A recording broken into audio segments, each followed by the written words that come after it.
হলুদে যদি ডিজে না হয় তাহলে কিন্তু হলুদটা একদমই জমে না। হলুদটা অনেক জমে গেছিল, সবাই মিলে নাচ গান খাওয়া দাওয়া অনেক এনজয় করছিল। হ্যালো এভরিওয়ান, আসসালামু আলাইকুম। সবাই কেমন আছেন? আমি আলহামদুলিল্লাহ অনেক অনেক ভালো আছি, আশা করি আপনারাও ভালো আছেন। হলুদটা হচ্ছে ছোট ভাই রূপকের। রূপক হচ্ছে ইমরানের বন্ধুর শালা আর কি।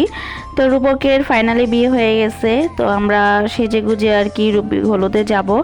তো আন্টি আমাদের জন্য শাড়ি আর হচ্ছে ইমরানের জন্য পাঞ্জাবি গিফট দেয়। তো যে কোনো কারণে পাঞ্জাবিটা হয় নাই, তো বলছে আন্টি বলছিল যে হলুদে গিয়ে পাঞ্জাবিটা পরে নিতে। তো আমিও আগে আগে রেডি হয়ে গেলাম, কারণ তাসফের বাবা একটা লাল কালারের পাঞ্জাবি পরে। আমি আর তাসফ রেডি হয়ে গেছি, আমি আগে রেডি হয়ে বসেছিলাম কারণ তাসফের বাবা অফিস থেকে আসছে।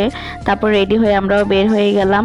তো রিক্সার জন্য বের হয়ে গেছি, রিক্সাও পেয়ে গেলাম। সেদিন অনেক শীত ছিল আর আমি পাতলা একটা শাল নিয়েছিলাম, ভাবি নাই যে এত শীত। তবে আমি মানে শীতের বাইরে বের হয়ে আর কি খুব কষ্ট হয়েছে শীতের মধ্যে। তো আমরা রিক্সাও পেয়ে গেলাম আর এই তো আমরা চলে আসছি। চলে আসার পরে দেখেন কি সুন্দর করে বাড়িটা সাজানো হয়েছে। তো প্রোগ্রামটা হয়েছে 6 তলায়। 6 তলায় উঠতে অনেক কষ্ট হইতেছিল, শাড়ি পরে 6 তলায় উঠতেছিলাম। আর এই তো আমরা উঠে গেলাম, দেখি সবাই নাচ গান করতেছিল। তো এখানে সবাই মিলে নাচানাচি করতেছিল আর আঙ্কেলটা আর কি টাকা দিয়ে উড়াইতেছিল। সবাই সেদিন খুব এনজয় করছিল আর ডিজেরও ব্যবস্থা ছিল।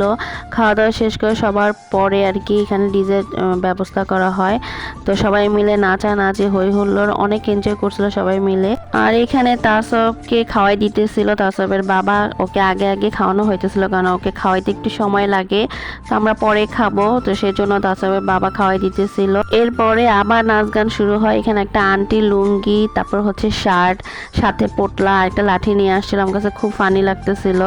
তো এখানে সবাই মিলে খুব এনজয় করছে, যে যার মতো করে নাচানাচি করছে আর কি। আর এখানে হচ্ছে মেয়ের বাড়ির মানুষরা যারা আসছে তারা আর কি ছবি তুলতেছে রূপকের সাথে। তো আমরা বসে বসে এগুলো দেখতেছিলাম। আর এই তো ইমরান আমাকে খাবার দিয়ে দিল আর সবাইকে ইমরান খাবার দিতেছিল। তো আমরা খাওয়া দাওয়া শেষ করলাম। তো ইমরান সবাইকে খাওয়া দাওয়া দিয়ে তারপর ও খেয়ে নিল। তখন আমরা রাত তখন 1টা-1:30 বাজে বের হয়ে গেছি। আমাদের থাকতে বলছিল অনেক, কিন্তু আমরা বেশিক্ষণ থাকি না কারণ তাসব এখানে ঘুমাই গেছিল। তো পরে আবার হচ্ছে আমরা বের হয়ে গেলাম, বের হয়ে দেখি একটাও রিক্সা নাই। পরে আমরা মেন রাস্তায় চলে আসি, মেন রাস্তায় এসে তারপর হচ্ছে আমরা রিক্সা নিয়ে বাসায় চলে আসি। তো এই তো আজকের ভিডিওটা এই পর্যন্তই। ভালো লাগলে লাইক কমেন্ট বেশি বেশি করে শেয়ার করবেন। সবাই ভালো থাকেন, সুস্থ থাকেন, আল্লাহ হাফেজ।